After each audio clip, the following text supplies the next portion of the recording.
Amina, sumuko ka na, magsalita ka na. At eto na, dating DBM Secretary Amina Pangandaman, malaki ang papel sa nakawan sa gobyerno at siya lang ang susi para maresolba ang problema na ito. Para lagi kang updated. Ako nga pala si Bidaya ng mga oposisyon sa kasalukuyan ko. At sabi nga, galit na galit ang mga dapungan ng Pangulong Duterte. Kung hindi ka pa nakakapag-subscribe, isubscribe mo na yan!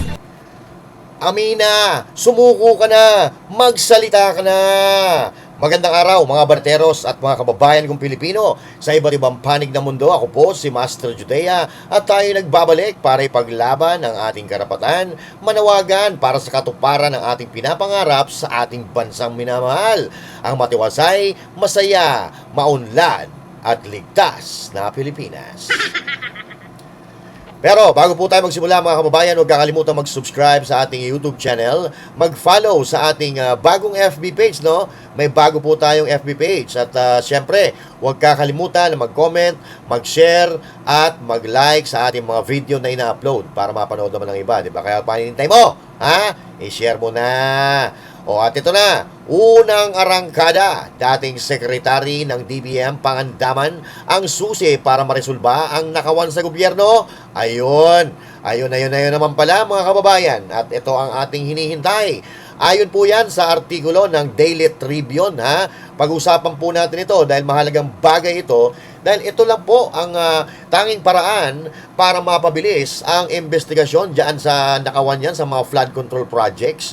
Malaki po ang papel nitong babae na ito dyan na ngayon ay parang nagbibingi-bingihan, ngayon ay tahimik at parang wala siyang alam. No? Alam naman natin mga kababayan na ngayon, hanggang ngayon, wala pa silang nakukuha or nahuhuli na malaking isda. Yan ang problema natin eh. Walang malaking isda na nahuhuli dahil tuloy-tuloy ang takipan nila. Pero babasahin natin itong artikulo ng Daily Tribune. Ito ay nakasalin sa English. Pero tatagalogin natin. Itatranslate natin sa Tagalog para maintindihan ng lahat ng ating mga kababayan. No? So lahat naman hindi naman lahat nakakaintindi ng English. Kaya gagawa natin ng paraan para lahat po tayo ay magkaintindihan. So, Amina Pangandaman, dating sekretary po ito ng Development Bank, Budget Management. Okay?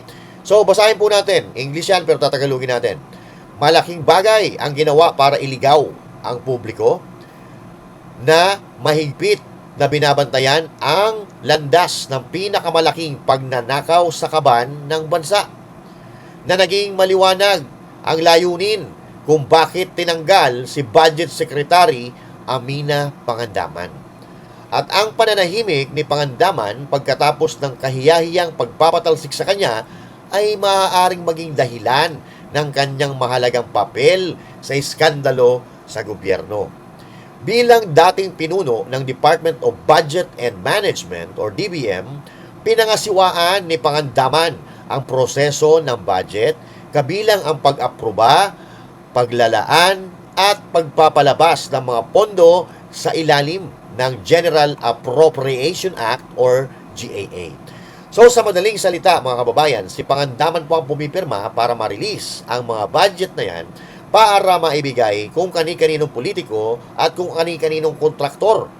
At malaki po ang papel niya dito sa investigasyon, pero ang nakakabahala po dito, tila ba Biyernes Santo ang kanyang katahimikan.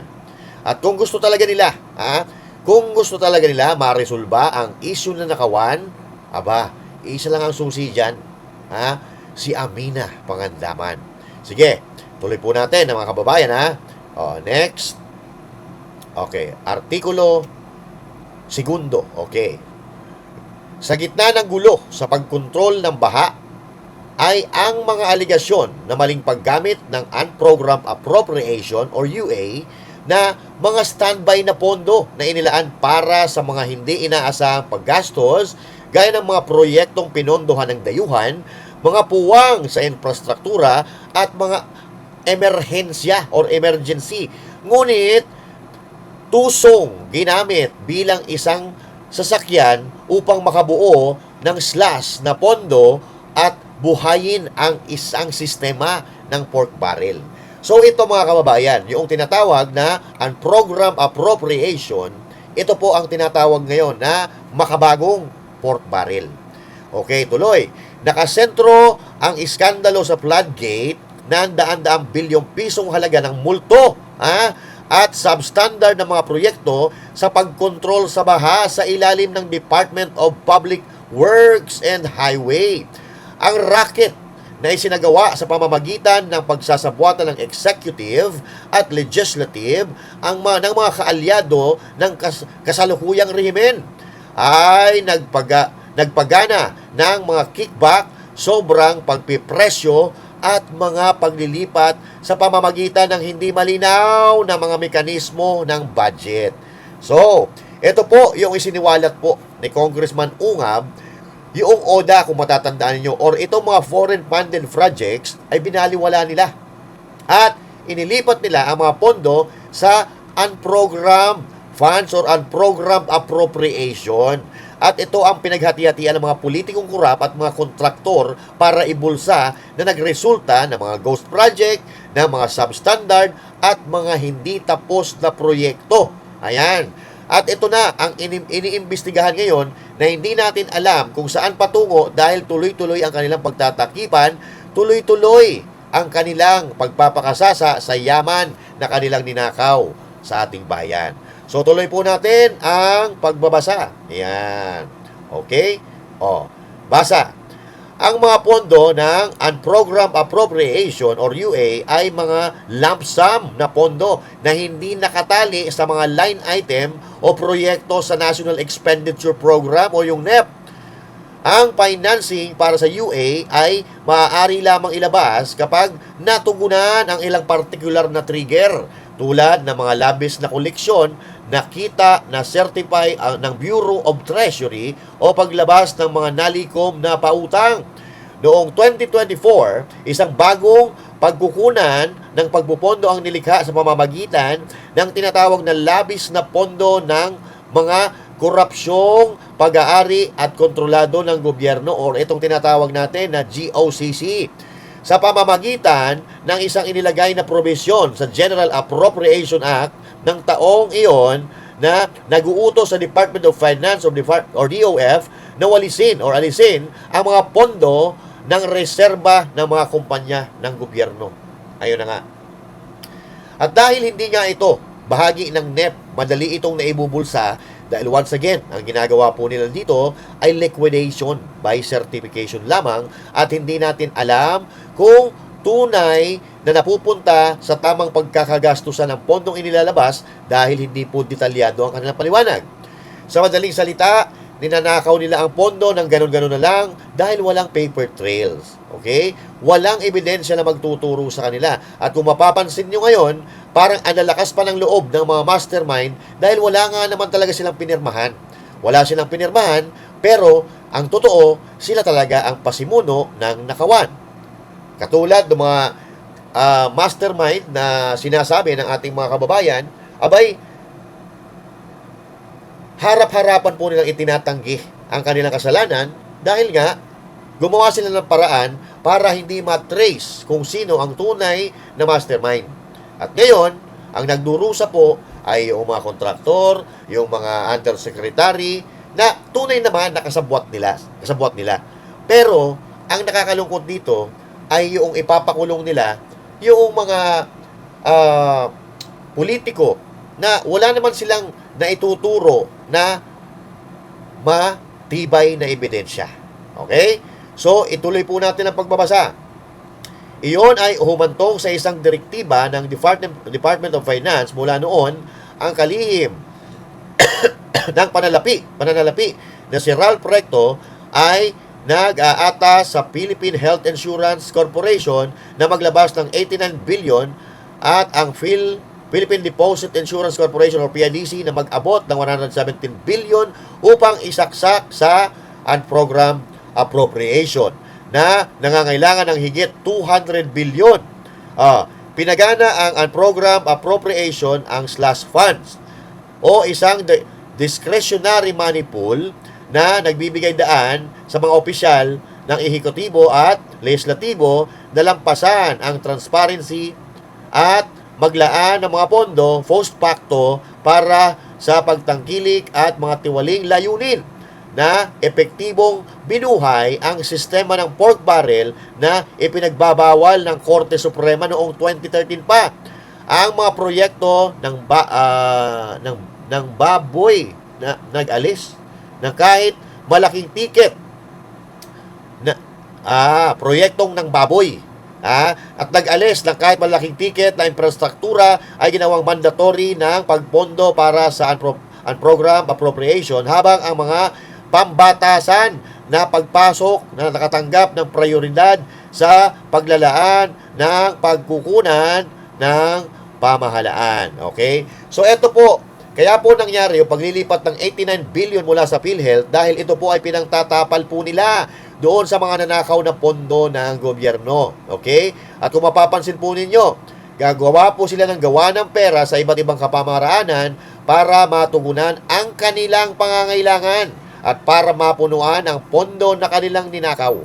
Dahil maliban po sa kinikita po ng gobyerno sa pamamagitan ng GOCC, utang pa sila ng utang para magkaroon ng pondo na pangtapal sa nawawalang pera galing sa kaban ng bayan. At ang masaklap dito, sila ang nakinabang pero damay tayo sa pagbabayad ng utang. Okay? So tuloy po tayo sa pagbabasa mga kababayan kasi napaka-importante po nito eh. Eto. Noong 2023 at 2024, may kabuuang 141 billion ang inilabas mula sa unprogrammed appropriation, partikular para sa mga proyekto sa pagkontrol sa baha, na lahat ay nakalista sa mga malawak na layunin na nagbibigay daan sa kanilang discretionary allocation ng walang pampublikong pagsisiyasat. At noong 2024 GAA ay may kasamang 731.45 billion sa unprogrammed appropriation na higit na lampas sa iminungkahing 281.9 billion ng ehekutibo na may mga insertions na lumubog sa panahon ng deliberasyon ng Kongreso. Lumobo. Okay. Pagsapit ng 2025, lumago ang unprogrammed appropriation upang isama ang malalaking proyekto pang-infrastruktura tulad ng mga kalsada, tulay at pagkontrol sa baha. Halimbawa, 145.47 billion sa mga priority program na kadalasang ipinapasok sa labas ng NEP. Okay? Bakit sa labas ng NEP? Kasi nga, walang maayos na pagsisiyasat at pag kinuha yung pondo, liquidation by certification. Ang panunungkulan ni Pangandaman mula 2022 hanggang 2025 ay kasabay ng pagdami ng mga foul practices. Bilang pinuno ng DBM, responsable siya sa pag-certify sa availability ng pondo, pag-aproba sa mga order ng paglabas ng espesyal na allotment at pangangasiwa at pagpapatupad ng budget sa mahalagang hakbang upang pagganahin ang pagnanakaw ng mga budget sa gobyerno. So, nabasa po natin dito, mga kababayan, na mula 2022, kahinahinala po ang mga unprogrammed allocation dahil sobrang napakalaki. At ito pong tinatawag na ang program allocation po na ito ay nanggagaling po ito, dito po nanggaling yung mga ipinapili ng boto noong 2025 election. Dito din nanggagaling yung pera kapalit ng pirma doon sa impeachment ni BP Sara. At dito rin po nanggagaling yung pagbaha ng mga pondo para sa AIX, para sa AKAP, at kung ano-ano pang pagbawaldas ng pera ng gobyerno para maging maganda ang mukha nila or ang pangalan nila sa taong bayan para makuha po nila ang boto or ang mga botante. Bahagi po dyan sa mga kaganapan na yan, si Amina Pangandaman. Okay? So, hindi po siya ligtas po dito. Kaya naman, ngayon, basahin po natin. English, pero tinagalog na po natin yan. Okay? Okay? Kaya naman ngayon, kinwestiyon po ng dating Socio-Economic Planning Secretary Solita Monzon ang kanyang pananagutan sa isang kamakailang forum sa Universidad ng Pilipinas. Sinasabing alam niya o dapat na alam niya ang tungkol sa mga paglilipat ng budget. Ang DBM sa ilalim ng ni Pangandaman ay nagpatupad ng mga scheme na nagdi-define sa mga ahensya tulad ng PhilHealth at nagre-redirect ng mga ipon sa unprogrammed appropriation. Nagpahayag siya ng pagkadismaya sa mga insertion sa panukalang budget para sa 2026, ngunit nabigo siyang pigilan ang mga ito. Ganun pa man. Okay? Forward natin. Okay. Ganun pa man, ipinagtanggol niya ang unprogrammed appropriation bilang non-discretionary at constitutional. Iginiit na hindi ito pambababoy kundi isang mahalagang buffer na sumalungat sa malawakang paglago at paglakas ng unprogrammed appropriation sa ilalim ng administrasyon ni Marcos. Sa tinatayang 3.4 trillion na pagkalugi mula sa katiwalian sa pamamagitan ng pagmamanipula sa budget sa loob ng 3 taon ay nangangailangan ng pangandaman na magbubuhos ng butil. Okay, mag-spill the beans or magpapaliwanag kung ano talaga yung nangyayari. At ang pinakalas pa dito, amin na. Umamin ka na daw, pangandaman. Yan po, mga kababayan. At eto 3.4 trilyong piso ang nawawala sa gobyerno mula 2022 hanggang 2025. Tapos ngayon, mayroong mga nagsosoli ng ilang milyon, okay lang po sa kanila yon. At ginagawa pa nga nilang state witness, like for example, si Alcantara at itong, nakalimutan ko na, yung magkakasama, si Alcantara, taka si sila Bryce Hernandez, ba yun? At, si Bilardo. Sila po ngayon ay mga state witness, samantalang sila po ay umami, naghahatid ng bilyong-bilyong pera sa politiko na kanilang pinangalanan. Mga pinangalanan at alam naman ng taong bayan dahil hindi bobo ang taong bayan kung sino po ang tunay na mga mastermind dyan. Okay? So, isa pa, sa pinag-iinitan nila, para malihis po ang usapan, walang iba kundi si Senador Bong Revilla. Si Senador Bong Revilla, nakakulong po ngayon, pero wala po silang hawak na matibay na ebidensya. Si Senator Bong Revilla ang ginawa nilang scapegoat para malihis ang usapan, para hindi mapunta sa pintuan ng tunay na mastermind ang usapan. Isa pa po sa kanilang pinag-iinitan, walang iba kundi si Cheese Escudero. Pero wala po silang makuha na matibay na ebidensya doon sa binibintang nila, kaya gano'n na lang, kaya dinidelay nila ng dinidelay. Imbis na ito ang ilalabas nila, ang inilabas nila ano? Ang nilabas nila, itong si pagkakadawit ni Senator Bato at Senator Bongo dito sa extrajudicial killings. Pero once again, mga kababayan, senador pa rin ang pinag-iinitan po nila. Hindi nila kaya si Cheese Escudero dahil wala silang makuhang ebidensya, ICC na naman ang ginamit nila sa pamamagitan ng pagre-rekomenda na ito daw ay mga co-perpetrators. Ito si Senator Bongo at si Senator Bato de la Rosa. Doon na naman nila inililiko ang usapan para itoong usapin sa flood control ay makalimutan ng madlang people. Makakalimutan ng sambayan ng Pilipino. Pero hindi po. Hindi namin titigilan yan. Dahil yan po ang pinakamalaking problema ng ating bayan. Na ngayon ay parang gusto nilang tabunan. Kaya nga, unti-unti na naman po na nawawala sa sirkulasyon ang problema na ito. Dahil kung ano-ano ang ginagawa nilang diversyon, nakakalimutan ng tao, pero hindi papayag. Marahil nakakalimutan panandalian, pero babalik pa rin dyan ang atensyon ng taong bayan dahil yan po ay napakalaking nakawan na hindi po pwedeng ibaliwala dahil ito po ay nagpahirap sa mga Pilipino sa loob ng 3 taon mula 2022 hanggang 2025 and so on. Dahil hanggang ngayon, wala pa rin matino na proyekto na nagagawa ang administrasyon ni Marcos Jr. na magpapagaan sa buhay ng mga Pilipino. Bagkus, tuloy-tuloy po ang nakawan.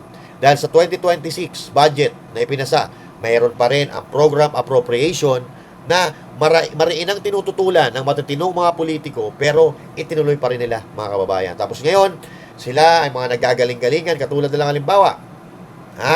Nitong mga hindi tapos na project dyan sa Ilocos Norte ay ipinagtatanggol pa ni Vince Dizon samantalang itong mga proyektong ito tapos na dapat pero ang sinasabi niya nagkulang daw sa pondo. Saan napunta yung pondo?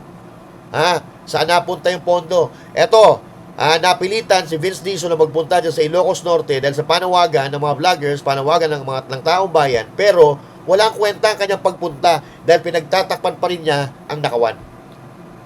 Pinagtatakpan niya ang nakawan sa pamamagitan ng pagja-justify ng proyekto na ito hindi natapos dahil kulang sa pondo. Ngayon ang tanong, saan napunta? Saan napunta ang pondo? At dito na ngayon, mga kababayan, ang lahat ng problemang ito, kung pagtutuunan lang ng pansin, napakalaki ng papel ni Pangandaman dahil hawak niya lahat ng dokumento, lahat ng idea patungkol sa mga perang inilalabas sa gobyerno. Pero ang problema, tahimik po siya. At tila ba may busal sa bibig kaya ayaw magsalita? Sa tingin nyo, mga kababayan, bakit ayaw magsalita ni Pangandaman? Para sa akin, dalawang bagay lang po yan, mga kababayan. It's either natatakot siya or bahagi siya ng nakawan sa gobyerno. Kasi kung alam ng mga mastermind nila na nakinabang siya, abay hindi talaga siya pwede magsalita. Dahil kasabwat siya at ilalaglag siya pag nagsalita siya. Like for example, yung ibang mga nilaglag na nila. 'Di ba? Pero alam nyo, Secretary Pangandaman, maiintindihan ng mga Pilipino kung ipapaliwanag mo na maayos kung ano talaga ang nangyari. Dahil tayo mga Pilipino, tayo mapagpatawad. Mapagpatawad naman tayo sa mga taong umaamin ng kasalanan at pinagsisisihan ang kanilang mga nagawang kasalanan. Kaya, ang purpose po na ito, na article na ito ng Daily Tribune, ay magsalita si Pangandaman at isiwalat niya ang lahat ng kanyang nalalaman dahil ito ang magiging pinto para mapasok natin ang lihim na kanilang itinatago. Ito walang iba kundi ang pagsasalita at pagbubulgar ni Pangandaman. Pag nagsalita si Pangandaman, finish na. Tapos na ang laban, tapos na ang usapan. Pero ano ba ang pupwede na mag-trigger para magsalita si Pangandaman? Manawagan po tayo na siya ay magsalita dahil ito po ay hindi biro. Ito po ay pera ng milyong-milyong Pilipino na ibinulsa ng iilang politiko. Kaya, Secretary Pangandaman, it's time for you to shine. Yan. Okay? So yan po na, mga kababayan. Magkita-kita po tayo sa susunod na vlog. And once again, huwag kakalimutan doon sa ating Facebook page, meron doon link doon sa ating pinakabago na Facebook page dahil within 28 days, ang ating FB page ay mabubura na dahil tayo po ay talagang ginugurgur ng mga balat sibuyas na politiko na tinatamaan sa ating mga sinasabi at hindi tayo kaya sa argumento kaya wala silang ibang ginagawa kundi gurgurin ang mga social media accounts ng kanilang mga kritiko. Okay? Tulong tayo. Hindi tayo titigil, mga kababayan. Akala nila mapapatahimik tayo. Lalo tayong manggigigil. Lalo tayong mag-iingay. Dahil ang ginagawa nila ay hindi makatarungan. Nakikita na nila kung ano nangyayari, pero yung mali, ginagawa pa nila ng tama, at yung tama, ginagawa nilang mali. Diba? At pansinin nyo, sino ba ang mga tinatanggalan ng platform sa social media? Walang iba, kundi ang Duterte-aligned vloggers or mga Duterte supporters. Samantalang, nandoon sa kabila ang mga timawa, nandoon ang mga magnanakaw, nandoon ang mga talipandas, mga lapugo, nandoon sila lahat. Pero bakit tayo pinag-iinitan? Dahil ayaw nilang mambulgar ang kanilang kahayupan at baho na tinatago nila sa kanilang mga aparador. Okay? Magkita-kita po tayong uli. God bless you all and to God be the glory.